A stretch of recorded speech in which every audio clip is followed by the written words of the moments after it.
Hello friends, welcome back to my channel. நீங்கள் இப்போ இந்த சுச்சுவேஷனில் இருக்கீங்களா? எனக்கு வண்டூர் கேளம்பாக்கம் ரோட்டில் எனக்கு ஒரு லேஅவுட் வேணும். அது நம்ம சிறுசிறு ஐடி ஹப்க்கு நியர்பைலையும் நம்ம ஓஎம்ஆர் ரோட்டுக்கு நியர்பையில் வேணும்னு நினச்சிங்கன்னா அப்போ இந்த வீடியோவுக்கு லேட் உங்களுக்கு தான். நம்ம என்ஆர்ஐ ப்ராப்பர்ட்டிஸ் இப்போ புதுசாக லான்ச் பண்ணியிருக்க இந்த ஸ்ரீ ரக்ஷகாரன் லேஅவுட் உங்களுக்கு சூப்பராக சூட் ஆகுங்க. உங்ககிட்ட லேண்ட் வாங்குறதுக்கு 15 லட்சம் 20 லட்சம் வேணும்னு அவசியமே இல்லைங்க. டவுன் பேமெண்ட்டாக உங்ககிட்ட ஒரு 4 லட்சம் இருந்தால் போதும். உங்களால் இந்த ஸ்ரீ ரக்ஷாகரன் லேஅவுட்டில் ஒரு பிளாட் பர்ச்சேஸ் பண்ணிட முடியும். இங்கே ஸ்கொயர் ஃபீட் ரேஞ்ச் பார்த்தீங்கன்னா உங்களுக்கு 779 ஸ்கொயர் ஃபீட்டில் இருந்து 1140 ஸ்கொயர் ஃபீட்டாக ஈச் அண்ட் எவ்ரி பிளாட்டும் உங்களுக்கு கொண்டு வந்திருக்காங்க நம்ம என்ஆர்ஐ ப்ராப்பர்ட்டிஸ்.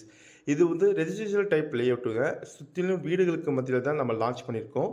இங்கே ஒரு ஸ்கொயர் ஃபீட்டோட ரேட் பார்த்தீங்கன்னா 2699 ரூபா. அப்படி பார்த்தீங்கன்னா உங்ககிட்ட 20 லட்சம் இருந்தால் போதும் இங்கே லேண்ட் புக் பண்ணிடலாம். உங்களுக்கு மேலும் இதை பற்றி வேலை தெரிஞ்சுக்கணும்னா கீழே தெரிய நம்பரை கால் பண்ணுங்கள்.